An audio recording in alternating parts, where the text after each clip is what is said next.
Je vous souhaite la bienvenue sur Juste un niveau de plus. Ici, nous analysons les mécanismes et dépendances affectives qui freinent la productivité et l'autoréalisation chez les adultes. Je suis Marissa et ici, je vais vous expliquer en détail comment comprendre qu'une personne en pleine possession de ses moyens, une personne remplie de projets et d'ambitions, puisse se freiner d'elle-même, s'auto-saboter et ne pas passer à l'action. Pour vous expliquer tout cela en détail, pour vous expliquer en détail tous ces mécanismes comportementaux, je me base sur les commentaires et des vidéos sur Internet. Et pour la vidéo d'aujourd'hui, pour l'épisode d'aujourd'hui, je vais parler de l'investisseur africain. Si vous ne le connaissez pas, qui est l'investisseur africain? L'investisseur africain, c'est un gros youtubeur de la place qui se veut porte-voix des comeback to Africa. Ce sont des investisseurs, des youtubeurs, parce qu'ils sont youtubeurs, en plus de leur métier et de leurs actions, ils sont youtubeurs. Et donc sur YouTube, ils prônent le Back to Africa, le retour en Afrique, la diaspora africaine et aussi afro-caribéenne. Je pense, oui. Et donc, en fait, sur sa chaîne YouTube, il parle d'investissement, il parle de stratégie financière, il parle aussi de développement personnel et également de quelquefois de politique. Ces derniers mois, il parle de politique avec tout ce qui a pu se passer en Afrique. Et je trouve, de façon générale, que son contenu est assez frais et on peut facilement s'identifier à ce qu'il fait, et cetera. Et surtout qu'on peut aussi voir, en tout cas, c'est ce que moi je détecte dans ses prises de parole et dans ses vidéos, que la loyauté, la transparence, le travail, ce sont des valeurs qui lui sont fortes. Ce sont l'une de ses valeurs principales, tout ce qui est transparence, loyauté, travail, et cetera, et cetera, et cetera. Du coup, je vous le conseille. Pourquoi pas aller suivre sa chaîne si vous ne le connaissez pas.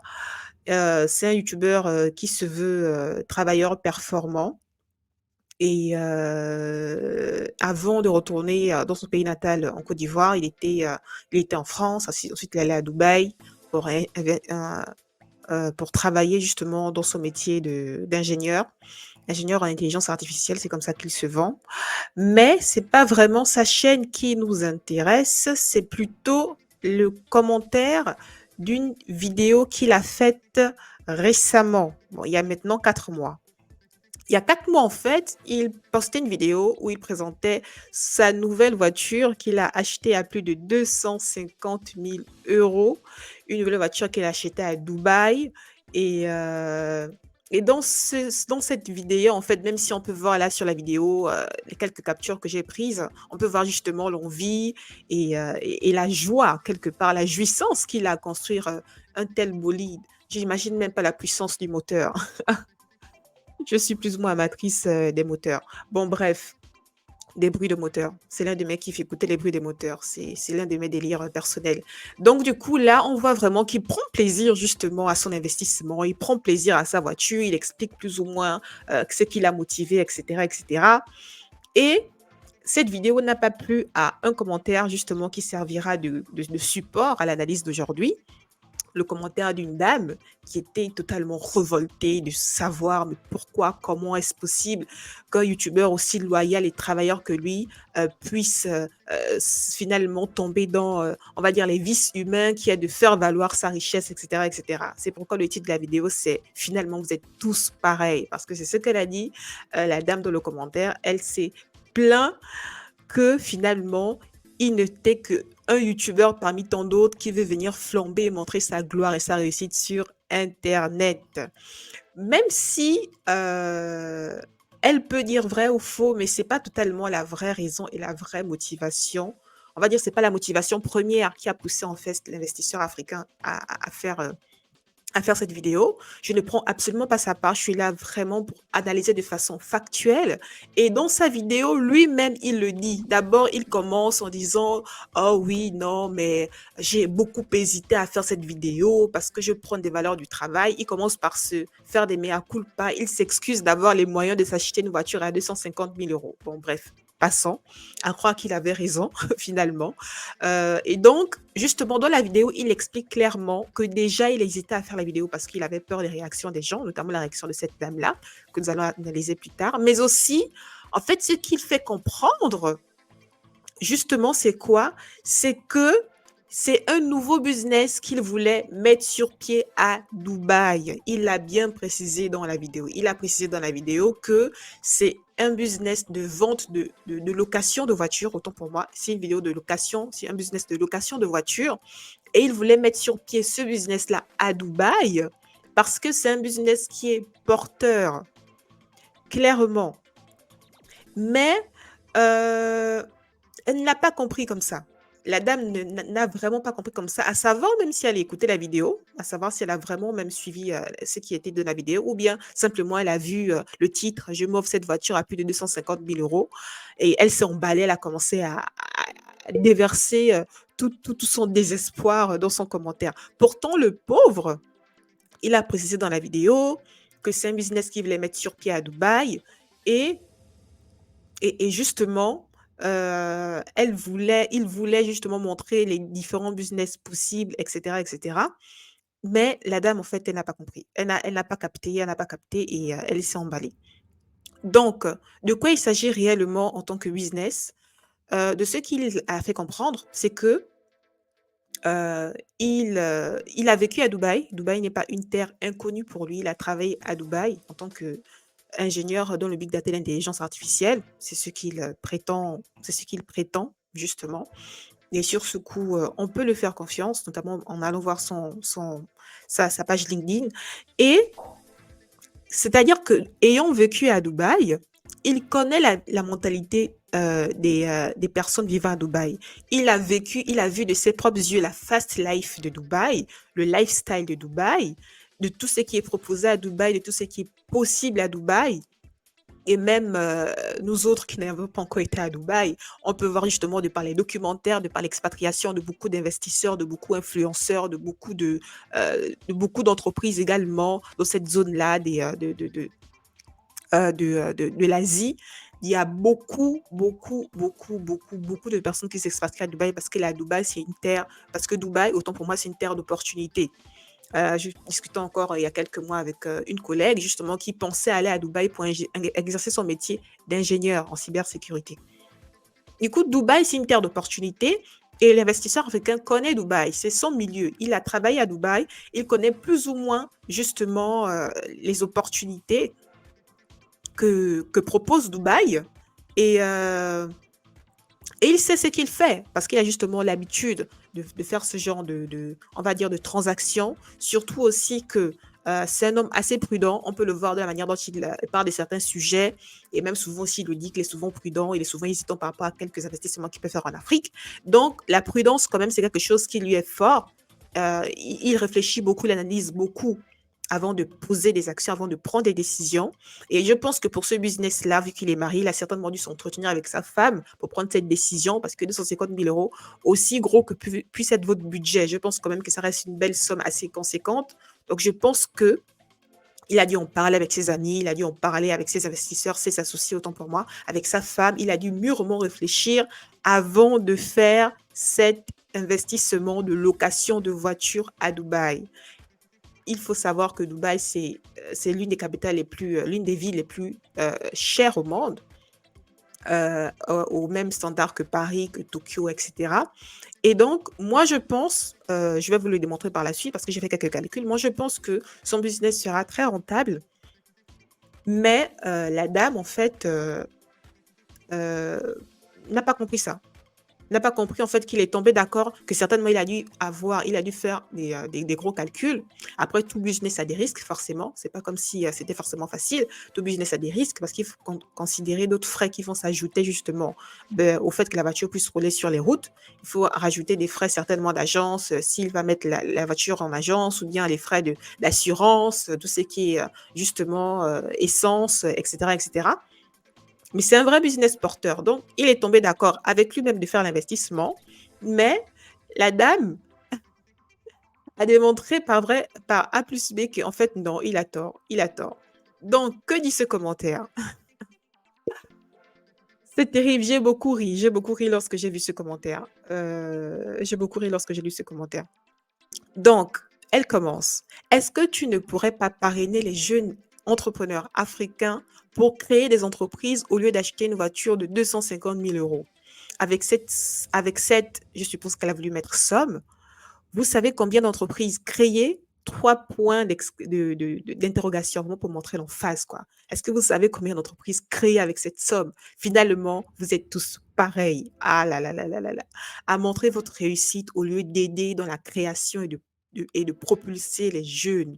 Mais non, vous, c'est venir montrer ce que vous avez, du coup, laissez tomber, point, merci. Ce qui est certain, c'est que elle n'a pas tort dans le fond, parce que s'il a fait, il aurait bien pu justement montrer ça caché. Il aurait pu montrer ça caché.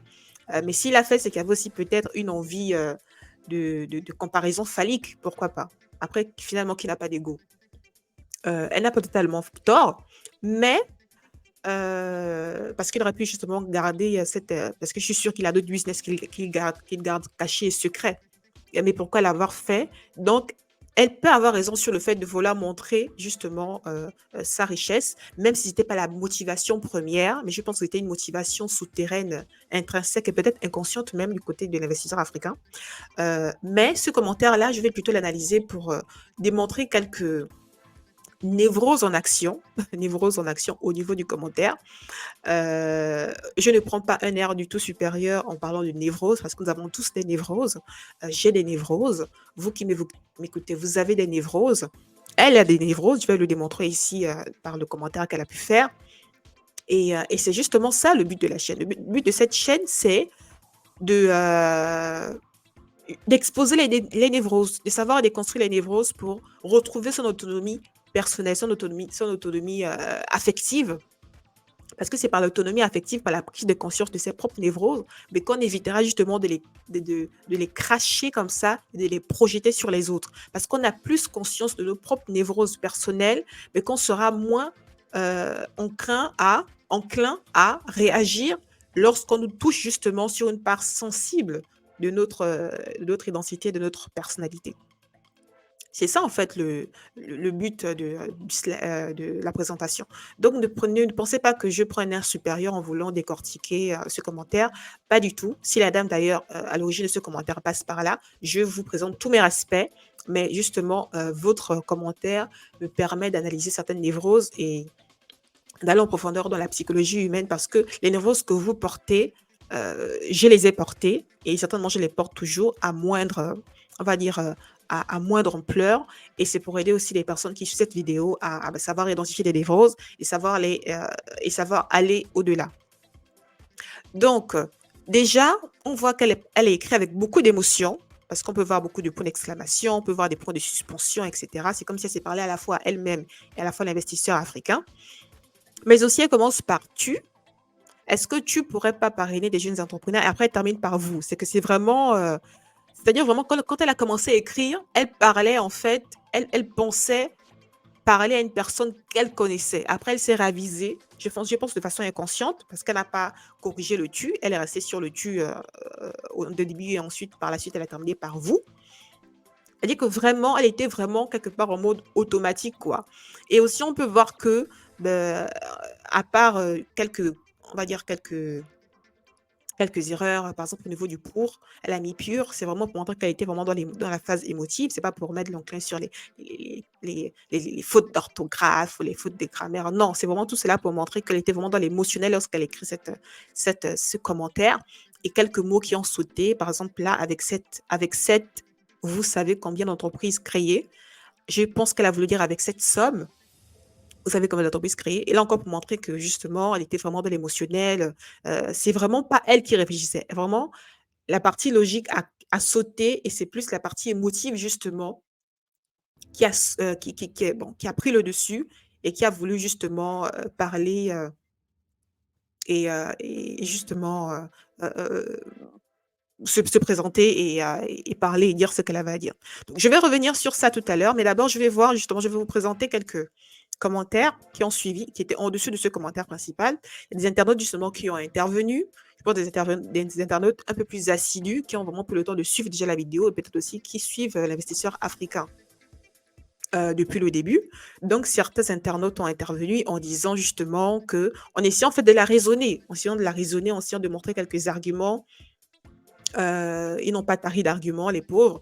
Ils ont essayé de faire comprendre que bah, déjà, de un, s'il a de l'argent et qu'il veut s'offrir une voiture, il n'a que se l'offrir. Il est assez adulte et responsable d'assumer les conséquences de ses actes. Si 250 000 euros, c'est au-delà de son budget et qu'il utilise cette somme pour s'offrir une voiture, même si on sait que c'est finalement pour faire de la location de voiture, mais si on suppose juste qu'il a voulu utiliser cette somme bah, pour jouir de sa vie, mais en fait, il est adulte et responsable, il n'a qu'à jouir de sa vie. Et si cette dépense aussi importante a des conséquences sur sa vie, mais ça n'engage que lui parce qu'il est adulte et responsable. Vous voyez un peu vraiment la démarche à avoir, c'est que quelque part, on peut avoir un avis, on peut vouloir donner un avis sur comment les gens gèrent leur argent. Il faut déjà partir du principe que nous sommes tous adultes et responsables, nous devons tous assumer les conséquences de nos actes. Je ne parle pas aux mamans qui peuvent conseiller leurs enfants et même encore aux parents, je peux leur dire que au-delà d'un certain âge, la France veut à partir de 18 ans. Moi, je pense que c'est plutôt à partir de 25 ans. À partir de 25 ans, vous devez laisser vos enfants assumer les conséquences de leurs actes. Je sais que quelque part, je n'ai pas forcément de légitimité parce que je n'ai pas encore d'enfant. Et je peux comprendre combien de fois ça peut être douloureux de voir son enfant souffrir. Mais il faut quelque part faire confiance à l'éducation que vous leur avez donnée. Vous les avez élevés pendant 25 ans de leur vie. 25 ans, c'est un beau formatage quand même. Mais si à partir de 25 ans, vous vous rendez compte que votre enfant ne vous écoute pas, il faut comprendre que c'est son chemin de vie et quelque part, il doit peut-être passer par des souffrances, il doit passer par quelques crises existentielles pour comprendre et revenir à la raison. Donc, il faut accepter le chemin de vie des gens. Il faut toujours ne pas tarir de conseils, mais ces conseils ne doivent pas être empreints de manipulation, ces conseils ne doivent pas être ne doivent pas être teintés de culpabilité. Non, il faut savoir conseiller les gens avec respect tout en acceptant ce qu'ils font. S'ils partent dans un sens, mais c'est leur propre choix, et donc aller dans ce sens en fait. Clairement. Donc, il y a des commentaires qui disent, pour revenir à la vidéo, il y a des commentaires qui disent il a le droit de s'acheter la voiture, de toute manière, c'est son argent. Il y a les personnes qui disent justement qu'il faut savoir faire équilibrer travail, plaisir, justement. Et l'investisseur africain, on peut voir dans la vidéo qu'il a quand même pris plaisir à conduire sa voiture, même si au final, ce n'est pas vraiment sa voiture parce qu'elle sera mise en location. La voiture est restée à Dubaï et lui, il vit en Afrique, notamment en Côte d'Ivoire, mais il bouge beaucoup en Afrique, etc. Pour revenir à la vidéo, il y a des conseils qui disent que justement, qu'il fait cette vidéo comme ça, mais pendant longtemps, il a prôné des valeurs de travail, de retour en Afrique, d'investissement, etc. Et que même s'il dénote un peu avec cette vidéo là où il parle qu'il a dépensé 250 000 euros, mais en fait, c'est pas, on va dire, la ligne directive de sa chaîne. Sa chaîne, c'est pas flamber et montrer ses richesses. Sa chaîne, c'est vraiment pousser au travail et même inspirer au travail en montrant les résultats de son travail à lui. Et il y a d'autres commentaires qui justement disaient qu'il le fait déjà, ce qu'elle disait par rapport à parrainer les jeunes, créer des entreprises. Il le fait déjà en Afrique. S'il est parti en Afrique, c'est pour investir, c'est pour se faire du fric, ça c'est certain. Et voilà quoi. Donc il y a des internautes qui essaient de la raisonner, de lui faire comprendre que en fait ce qu'elle dit là, c'est pas totalement ça en fait. C'est pas totalement ça. Et avant de revenir sur le commentaire que j'ai à faire sur le commentaire de la dame, je vais vous montrer quelque chose. J'ai fait un petit calcul. Je suis allée sur, un site, de location de voitures sur Paris. J'ai tapé exactement le modèle de voiture, qu'il a acheté là, la voiture à 250 000 € et j'ai vu sur, la page justement que pour le même modèle et j'ai même pris une capture d'écran avec la même couleur, c'est la même couleur, du coup, il y a même pas forcément, des variétés des variétés, par rapport, des différences au niveau de la couleur, c'est vraiment la même couleur, le même modèle et cetera, avec le même, intérieur en cuir rouge et cetera et j'ai vu que la location pour la journée de cette voiture-là à Paris, c'est 1 380 €. 1 380 €, la location de cette voiture en une journée. Une seule journée, c'est 1 380 € et là, nous sommes à Paris. Donc, j'ai fait un petit calcul. Si on suppose que cette location de voiture, là, je prends ma calculatrice, hein, je ne veux pas la montrer à l'écran, mais là, j'ai ma calculatrice. Si on suppose que cette même voiture-là à Dubaï, on parle quand même de Dubaï, là, c'est pas Paris, c'est Dubaï. Si on, si on dit qu'à Dubaï, justement, la location de cette voiture-là, c'est 3 000 €, je multiplie par environ par 2. Si on suppose que la location de cette voiture-là par jour, c'est 3 000 €, et qu'on multiplie justement, hop, et qu'on divise justement, on prend la somme de 250 000 euros. Alors, 250 000 euros divisé par 3 000 euros, il faudrait justement une rentabilité pour le cas de Dubaï, puisque c'est à Dubaï que la voiture vit. Grosso modo, vraiment comme ça, de façon pas forcément carrée, il faut environ 84 jours de location pour que la voiture soit rentabilisée. C'est-à-dire que pour que des gens puissent rembourser le prix de la voiture. 84 jours, 84 jours, c'est même pas la moitié d'une année, quoi. 84 jours, c'est même pas la moitié d'une année. Une année à 364, 365 jours. Et là, il faut seulement 84 jours pour que la voiture soit remboursée. Et là, on parle de Dubaï. Dubaï qui a une vie fast life, etc., avec les influenceurs et toutes les personnes qui peuvent aller se chercher, etc., etc., etc. La voiture, déjà, sera rentable en 84 jours. Après, évidemment, il y a des frais. Bon, je vais descendre, je vais dire à 60... bon, je peux arrondir. Je peux, par exemple, dire que la voiture peut être rentable à partir de 90 jours. 90 jours, la voiture sera entièrement remboursée. Donc, c'est pour dire que en fait, le business, il est rentable et juteux et c'est pas le premier à avoir cette idée. Je suis sûre qu'il s'est forcément inspiré d'une personne qui l'a vu faire ça à Dubaï et ce ne sera pas le dernier. La location de voiture, c'est un vrai business. Après, il faut avoir le réseau justement pour pouvoir la mettre à disposition à certaines personnes qui peuvent bien payer, ça c'est certain. Mais je pense qu'il a dû la mettre dans une belle agence, dans une bonne agence à Dubaï. Et le tour est joué, quoi. C'est vraiment pour dire déjà là, je juste voulu te démontrer par ce slide-là que l'investissement dont elle parle, en fait, c'est un investissement. Clairement, c'est un vrai investissement et si réellement elle est vraiment motivée par la crainte, que ça soit un mauvais investissement, en fait, cette crainte n'est même pas légitime. Parce que clairement, il faut moins d'une année pour déjà rembourser la voiture avant justement de pouvoir en retirer les bénéfices. C'était juste une petite parenthèse. Maintenant, pour revenir, sur, justement, le commentaire de la dame, j'ai souligné ici en rouge, quelques traits, quelques mots intéressants justement pour pouvoir montrer, les névroses qui sont en action. Le commentaire qui est juste en dessous, c'est le commentaire qu'elle a rajouté aux réponses des commentaires qui ont précédé. Parce qu'elle a fait d'abord le premier commentaire qui est ici en haut. Ensuite, il y a eu les commentaires que je vous ai présentés précédemment des différentes personnes qui ont voulu la raisonner. Et par la suite, elle a terminé par le commentaire ici qui est en bas. Donc, déjà, la première névrose que moi j'ai vue justement dans le premier commentaire que vous voyez ici en haut de l'écran, c'est que quelque part, la dame, c'est comme si en fait elle manquait de papa intérieur. Je ne l'accuse pas, ce n'est pas vraiment ce n'est pas une démarche d'accusation comment dire ça. C'est pas une question de l'accuser ou de la critiquer, c'est vraiment juste pour analyser. La dame, je dis qu'elle manque de papa intérieur. Pourquoi? Parce que c'est la figure du papa justement qui apprend la réalité de la vie. Et la réalité de la vie, la réalité de la vie, c'est quoi? C'est que chacun se gère. Chacun mène sa vie comme il entend et on paiera les conséquences de ses actes.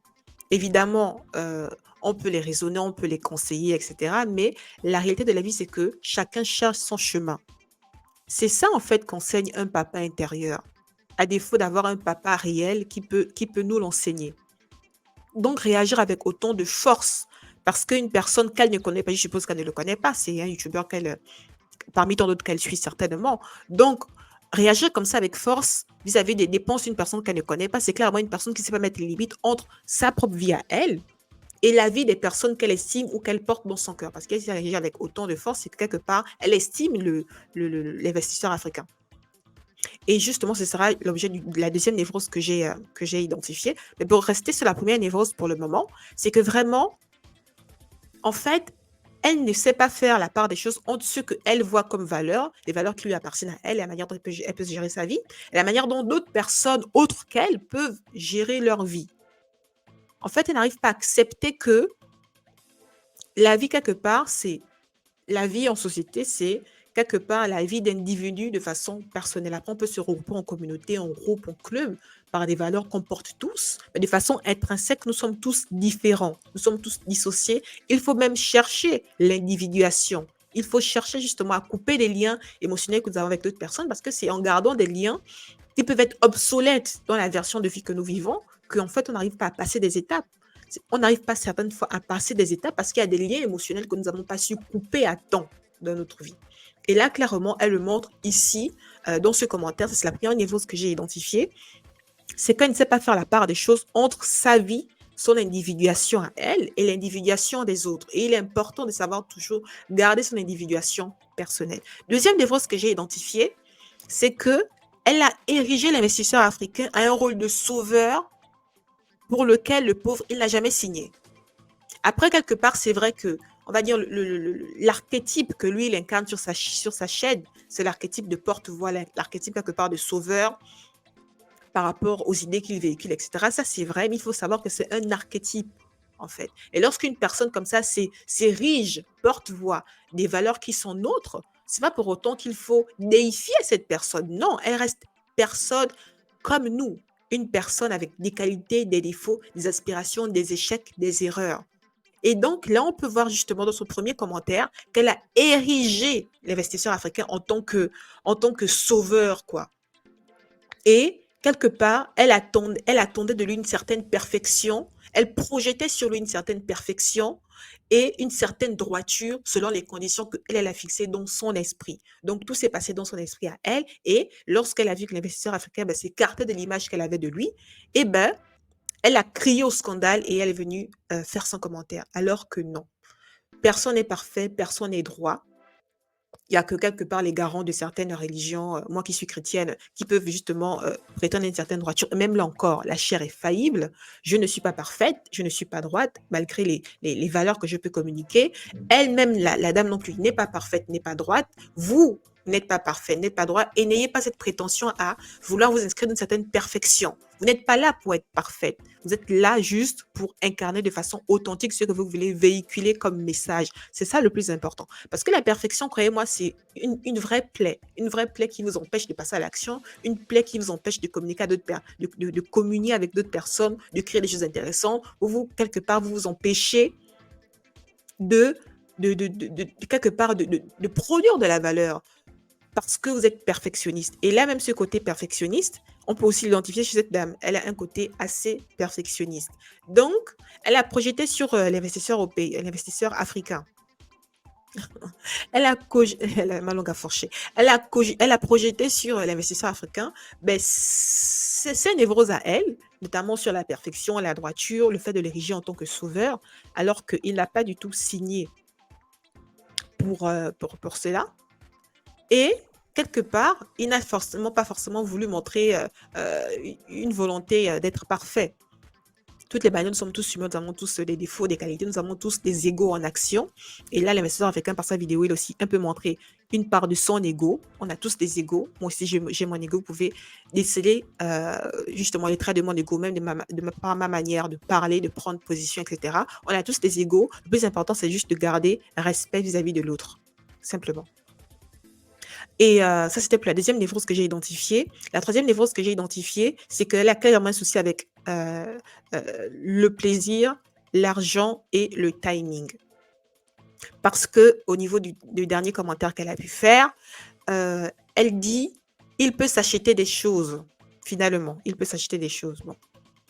Mais ce n'est pas le moment. Ah, c'est là qu'en fait les masques tombent.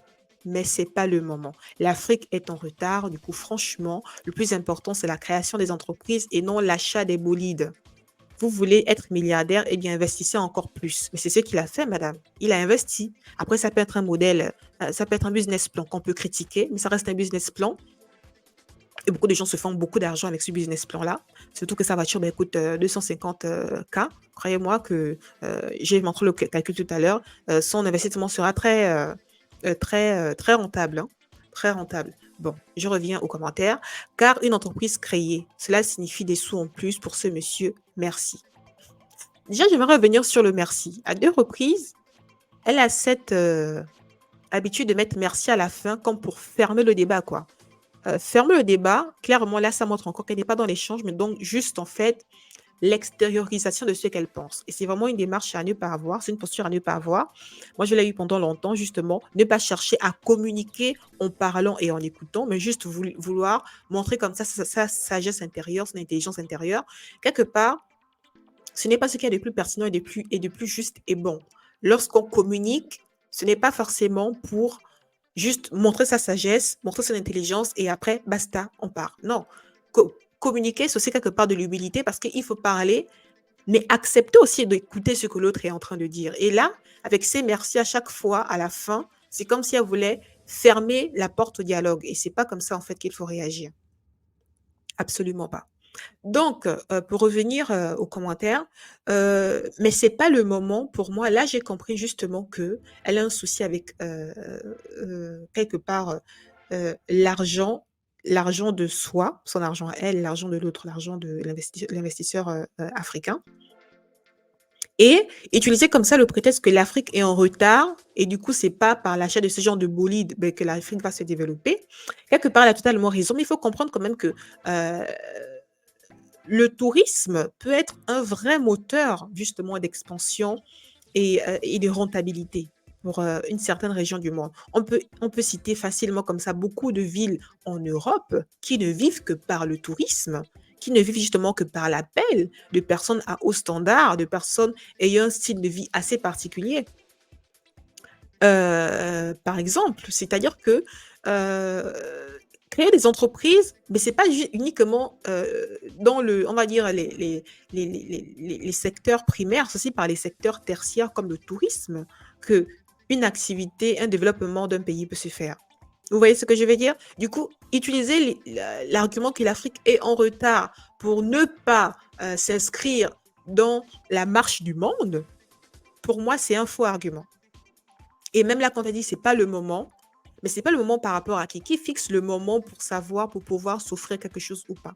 Là, clairement, moi, je pense qu'elle est vraiment en train de réciter de façon inconsciente quelque chose qu'on lui a appris, qui est vraiment inscrit dans son subconscient à elle. C'est pas le moment de se faire plaisir, c'est pas le moment de s'acheter telle chose. Non, madame, c'est le moment pour tout le monde. Chacun décide du moment qu'il veut pour passer à l'action. Chacun décide du moment qu'il veut pour se faire plaisir.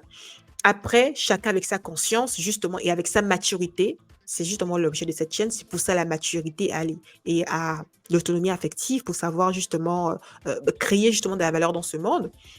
C'est chacun avec sa maturité qui peut juger si oui ou non c'est pas le moment. Et évidemment, la personne là qui veut prendre ses décisions peut se référer à d'autres personnes pour pouvoir l'aider, l'aiguiller. Mais le dernier mot revient à la personne elle-même. C'est elle qui décide si oui ou non elle veut faire ce choix-là. Du coup, c'est pas le moment. Ce mot-là, c'est pas le moment. C'est une phrase, madame, que dont vous devez vous affranchir vous-même. C'est pas le moment n'a pas de sens. C'est pas le moment, c'est vous qui décidez si c'est votre moment ou pas. C'est pas une personne extérieure à vous qui doit vous dire si c'est votre moment ou pas. Si c'est une phrase qui vous a été inculquée par votre papa, par votre maman ou bien par votre entourage, croyez-moi, il est temps de vous affranchir de ce mot, c'est pas le moment. C'est pas le moment n'a pas de sens. C'est pas le moment est nocif pour vous. Parce que cette nocivité-là, parce que vous vous enfermez ce n'est pas le moment, et bien cette nocivité-là, tellement elle vous dépasse que vous le projetez, vous vous permettez de vous le projeter sur autrui pour leur dire comment gérer leur argent. Ce n'est même pas respectueux, en fait, de prétendre dire à quelqu'un comment gérer son argent. Parce que même à défaut, si réellement c'était le côté rentabilité business qui vous intéressait, mais vous auriez pu écrire, peut-être même que vous l'avez fait, hein, mais donc vous n'aurez peut-être pas fait le commentaire ici sur la vidéo YouTube, parce que clairement, il y a beaucoup de personnes qui écrivent jamais sur YouTube, mais passent directement en échange direct avec les promoteurs des vidéos. Vous l'aurez peut-être contacté, l'investisseur africain, pour lui demander clairement comment il se situe, est-ce qu'il est vraiment, comment est-ce qu'il voit les choses, et cetera. Non, mais si vous l'avez fait déjà sur YouTube, directement comme ça, c'est que quelque part, il y a des étapes il y a, on va dire, il y a des chemins neuronaux qui n'ont pas encore été connectés dans votre cerveau. C'est-à-dire que vous êtes juste, en fait, dans la protestation et non dans la compréhension en profondeur, clairement.